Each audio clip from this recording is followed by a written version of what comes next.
Good morning, fellas, and welcome back to Me Plays Games, where we play games. My name is Matt, and a few months ago I did a video talking about the Pokemon Red and Blue speedrun, and today we're revisiting the Kanto region to take a look at Pokemon Yellow. This game features a bunch of differences from the original games based on the anime, but many of the mechanics are the same. So if you want to hear me go more in depth about something, chances are you'll find it in the Red and Blue video, link in the description. For more speedrunning videos, subscribe to Me Plays Games. We've also got a Discord server. Alright, let's get started. The current world record belongs to Huang Bro with a time of 1 hour, 53 minutes, 37 seconds. Unlike Red and Blue, you don't have a choice when it comes to your starter. You get a Pikachu and you just kinda have to deal with it. What's interesting about this game though is that your rival's team depends on how well you do in the first few battles against him. If you lose the first fight in Oak's lab, his Eevee will evolve into Vaporeon to make later fights against him easier. If you win this fight as well as the optional one west of Viridian City, the game will become harder for Pikachu because the rival will have a Jolteon instead.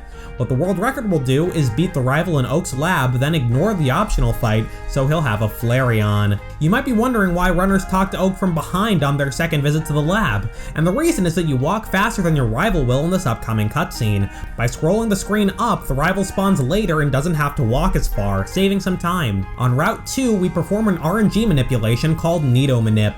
By saving and quitting, then re-entering the game and doing specific inputs, you'll get a level 6 Nidoran that you can catch in a Pokeball on your first try. One thing to note about Gen 1 is that when an opposing Pokemon uses a status move like Leer or String Shot, there's a built-in 25% chance to miss. So if a stat-lowering move has 100% accuracy, it's only 75% accurate when other trainers and wild Pokemon use it. Pikachu isn't going to beat Brock on his own in a million years. In fact, we're not going to use Pikachu ever again. What trainers will do instead is fight a bunch of trainers in the forest with Nidoran to level up and learn Double Kick.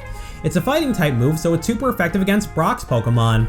Pikachu's only attacking move so far is Thunder Shock, which Geodude and Onix are both immune to. While they're in the forest, runners will do another RNG manip to make sure they don't get any encounters until the very end, where they'll run into and catch a Pidgey on the tile right before the final trainer. Unfortunately, Nidoran won't have Double Kick yet, so we'll have to fight the 10,000 Light Years trainer in Brock's gym.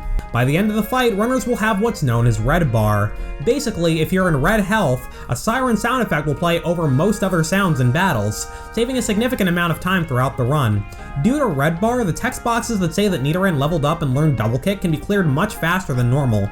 There's basically no chance of winning the Brock fight with only 3 health though, since Double Kick can't one-shot his Pokemon, so you'll want to heal before the fight and get Red Bar back by the end. Runners will try to stay in Red Bar whenever it's convenient. It isn't as beneficial as it is in Red and Blue though, since it doesn't save as much time, so runners typically won't try to get into Red Bar on purpose. On Route 3, Nidoran evolves into Nidorino, which you'll evolve into Nidoking once you get a Moonstone from Mount Moon. From here, there are 2 possible routes. There's a safer strat where you visit the Pokemon Center outside the cave to heal up and restore Hornatak's power points. You can also go for a risky strat and skip the Pokemon Center and pick up the Mega Punch TM on the way instead. Runners will learn both and pick one right before Mount Moon depending on the circumstances. In the world record, we see the safer Hornatak route. Once you're in the cave, you save, quit, and re-enter to do another manipulation called Moon Manip. This will ensure that you don't get any encounters in Mount Moon. Oh hey, it's Jesse and James. Goodbye. Next up is the rival 2 fight in Cerulean City. This is a pretty annoying fight for a few reasons. Spearow can growl to lower your attack, Sandshrew can use Sand Attack to lower accuracy, and Eevee can do both. Sand Attack is especially brutal in Red, Blue, and Yellow because your accuracy drops even lower than in other games. In Gen 2, for example, if your accuracy is down 2 stages, you'll hit 60% of the time, but in Gen 1 it's 50%. On the way to Bill's house, you hit level 23 and learn Thrash, a 90 power normal move that lasts 3 to 4 turns on a single power point. This is going to allow you to destroy a lot of what's coming up next. You also pick up Charmander, which is handy for some field moves, namely Cut and Dig. In Red and Blue, runners would catch a Paris in Mount Moon instead. Once you help Bill out, it's back to Cerulean for the Misty fight. Thrash makes quick work of her Starfish, and next order of business is to head to Vermilion City. On the SSN, runners will go straight for Rival 3, one of the easiest fights in the game. As long as you don't get a Gen 1 miss, which is a 1 in 256 chance, you just obliterate all his Pokemon.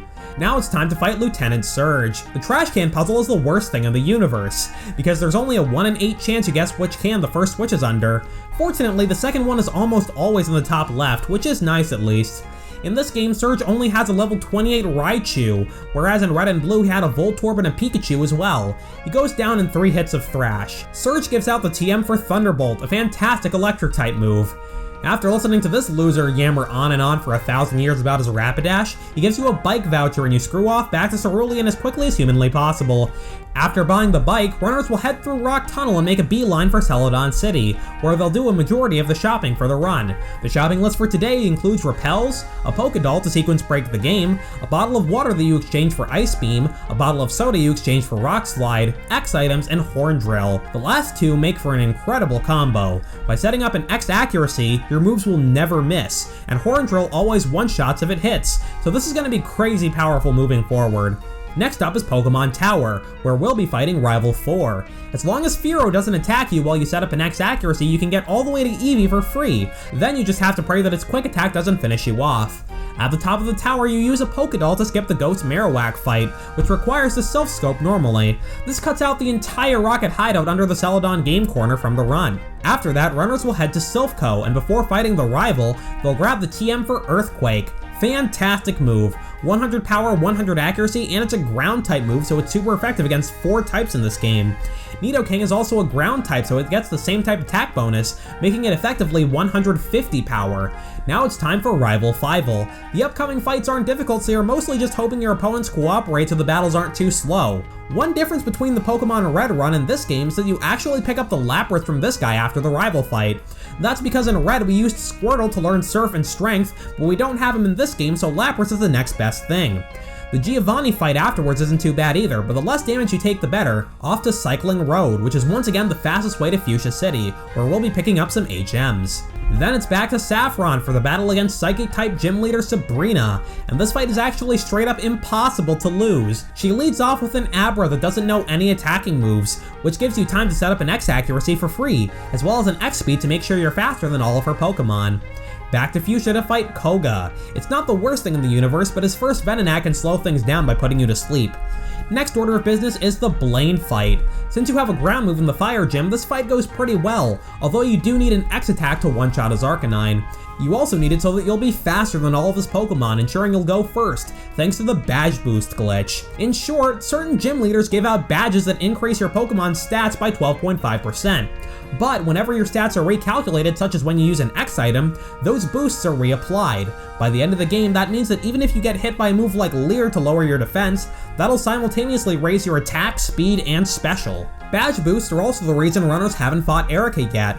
Normally she's the 4th gym leader, but in order to one-shot her Pokemon with Ice Beam, you need the badge boost Blaine gives you for your special stat, so we fight Erica 7th. Just to be clear, this isn't the glitch in action, this is the intended function of the badge boosts. There's only a few fights left, and for the most part you're fine as long as your opponents don't land critical hits. Giovanni leads off with Dugtrio, who does a lot of damage with Dig, but if he doesn't crit, you can set up items you need to one-shot his whole team. Rival 6 is a sweep, and it's on to the Elite 4. At the Pokemon League, you deposit all of your Pokemon besides Nidoking into the PC. Since the run doesn't end until after the Hall of Fame screen, so the fewer Pokemon that get inducted, the better. It's about 8 seconds per Pokemon, so by depositing Lapras, Charmander, and Pidgey, you save 24 seconds at the very end of the run. First up is Lorelei. Dugong is a pretty scary Pokemon to set up against, since it has a 2 in 3 chance of using a super effective move against you, and if it crits you just die. Ideally he uses Rest, or in the case of the world record, it uses a Bubble Beam and gets a Gen 1 miss. Awesome. One-shot her whole team with Horn Drill. Bruno. Since runners will be healthy for the Agatha fight, it's not a hard battle, but her Pokemon know a bunch of moves that can slow things down a ton, like Substitute, Confuse Ray, and Supersonic. After that is Lance, where as long as Gyarados doesn't crit Hydro Pump, you're more or less home free. That brings you to the champion fight against your rival, which has a few problematic spots. Sandslash can crit Earthquake and one-shot you, Exeggutor can put you to sleep, which would just waste time, and Magneton can survive an Earthquake of your own.